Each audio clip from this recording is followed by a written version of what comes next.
জুলাই বিপ্লবকে স্বীকৃতি দিতে হবে। যারা জুলাই বিপ্লব মানবেন না তাদের জন্য 26 সালে কোনো নির্বাচন নাই।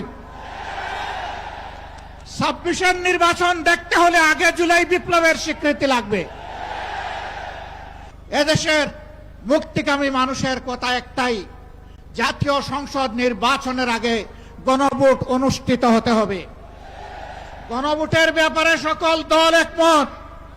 তাহলে তারিখ নিয়ে এই বায়নাবাজি কেন?